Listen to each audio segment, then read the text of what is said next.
All right, we are live. Hey, everyone, welcome. It's been a little quick minute.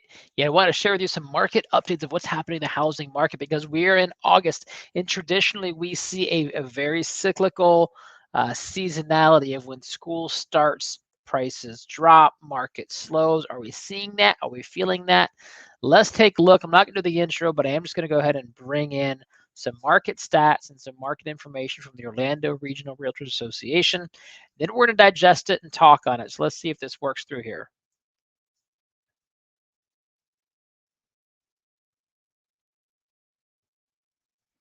All right, so not hearing anything, so push pause because I want to make sure that we have the audio that we need. Nope. All right, so we're going to talk through it together. Let's take a look here of what we see. Orlando, from year over year, inventory is down 43% of where it was last year. The median price went up 18% and 14% of more homes sold. So what does this mean? 43% less homes for sale than July 2020. Prices have increased by 18%. We chunked that down 18%. That's 1.5% per month that you're getting in equity. If you bought just 6 months ago, you should be up around 9%. That means if you bought for 300,000 6 months ago, hey, you should be close to about 325, 330,000. Now we're seeing that slow a little bit. Sales are up 14%. So the inventory being so low here at 43% is because the demand keeps remaining so high. Let's take a look at what else we've got here going on. We look at month over month. There's your Orlando home sales, and we say that 14% increase from 4,100 to 36. Staying above 4,000 a month is an all-time high that we're seeing, and it's becoming just a new normal. And there's your 14% mark increase again. So let's keep moving forward. Come on. Here we go. The Orlando median price now is 320,000. And again, that's up 18% from the same time last year. When we think 18%, we're going, holy smokes, that's a lot. Inventory is down 43%. I think we're going to see this pop up here shortly. There it is. Yeah. I realize I talk much faster than the graphics show here, but we're going to chunk this down and assess what does this really mean. And now this says if you're thinking of buying or selling or renting or investing, to give us a call, your local realtor. There you go. Thanks for that. That's lovely. We're going to remove this now, and let's chunk that down a little bit of what did we really see. Let me get out of here and X that off. So we pull up the market pulse, and this is what we're looking at. And I'm going to zoom in so you guys can see this even more. Here we go. So July 2020, we saw, and this is inventory. This is single 3,500 homes for sale. Now that's compared to the same time last year of 6,200.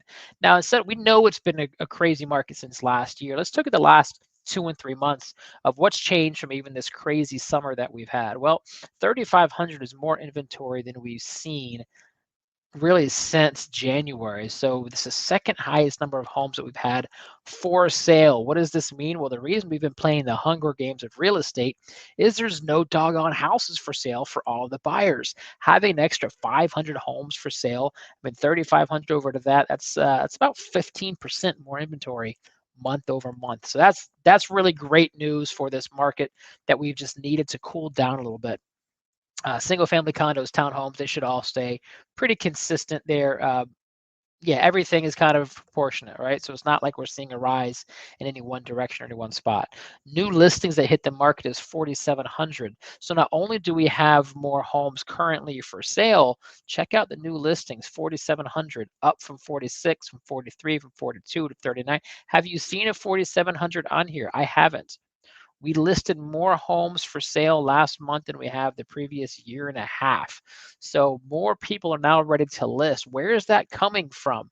You might say it's the foreclosure or pre-foreclosure or forbearance, yet it's really not. All of that inventory is still staying tight. And I know that because if we look at active inventory, then we see that less than 1% is distressed property of a short sale or foreclosure. So these are new listings, traditional resales entering the market, 4,700 new listings. When we see that's up from 700 from just March, then this probably gives us a little bit of this bump here. New contracts were actually down. Interesting of the direction we're going. We've been looking for the direction. So more inventory, more new listings, less new contracts. If you have any comments or questions or thoughts on this, please drop it in the comment section below. Would love to answer anything for you as we are live on Facebook and YouTube. So 3,700 new contracts down, and we're going to take a look as things progress, and we're going to see what does this mean for the market and the new shifting. Under contract, again, down by 300, down from 600, down by 700, down by 600. 5,200 is this lowest new contracts we've had this year as well. Look at February, March, April, May. So what are we seeing? We're seeing it slow a little bit. We're seeing it calm down. Instead of 14 offers, we're seeing 4 offers. If you've been waiting for the market to just keep riding this wave and riding this storm up, we're seeing it plateau a little bit. Now it's not the bad news or the good news. It's just the news.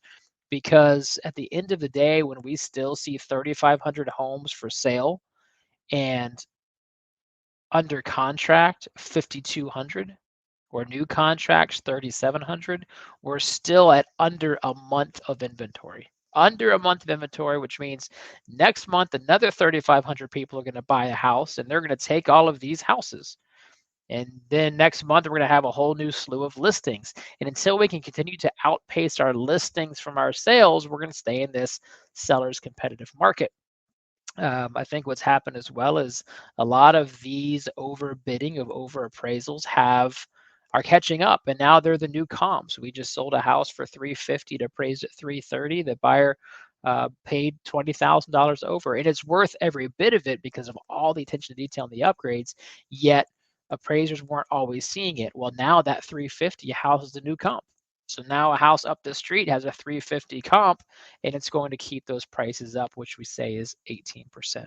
So there's a little bit of a rundown of what's happening. The market is cooling. Days on market is 26. That's the fastest we've seen in the past 2 years. So houses are selling faster than ever before. They're increasing at 1.5% per month.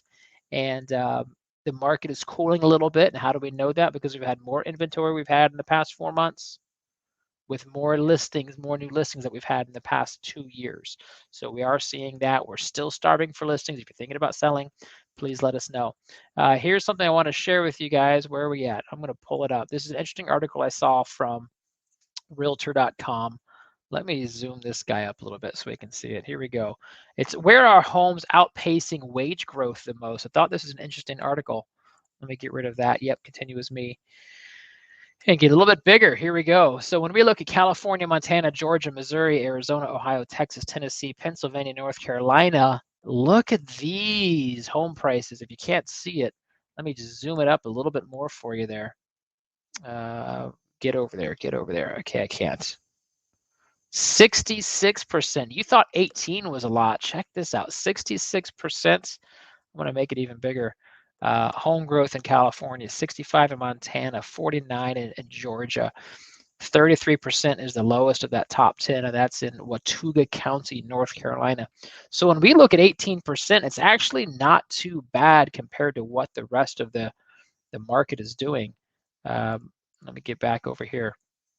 I was curious and pulled up, what is Orlando doing for that? And let's take a look at what we found for Orlando.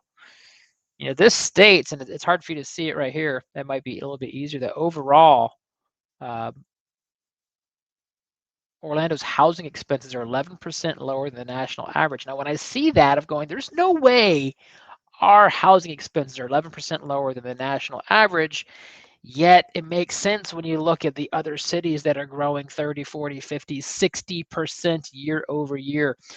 Can you imagine Santa Monica, California buying your house for $800,000 last year, and then 66%, it's now worth $1.5 million in 12 months? I mean, it's nuts. And it's no wonder why we have so many people from the West Coast and from the Northeast coming down here to Florida buying cash, because they can go take their $700,000 equity and come down here and pay $500,000 cash for a house and still keep $200 in the pocket and be completely debt free. So very interesting stuff there. If you guys have any thoughts, questions, comments, John Maddox What is up? You're from Tacoma, Washington. You're over there on that West Coast. Curious, John, if you know what the market is doing in your neck of the woods up there in Tacoma, Washington.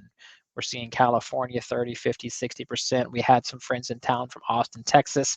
He said his house is up 30, 40, 50, 60%.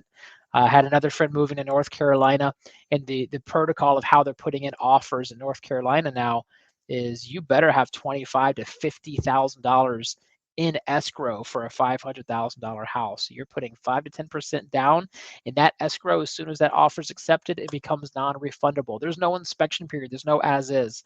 So as much as we've been talking about the fatigue of this buyer of this seller's market through Orlando summertimes, I'm going, based on this information, it's actually not too bad. Now, can we sustain 18% year over year? Heck no, we can't. Heck no, we can't. And we're seeing it start to slow a little bit. So keep an eye out. Keep an eye out for these monthly videos we'll be doing so you guys will know what's happening in the market. We're going to see if August is going to have a similar trend that we saw in July of continuing to create that gap, getting us closer to a balanced market.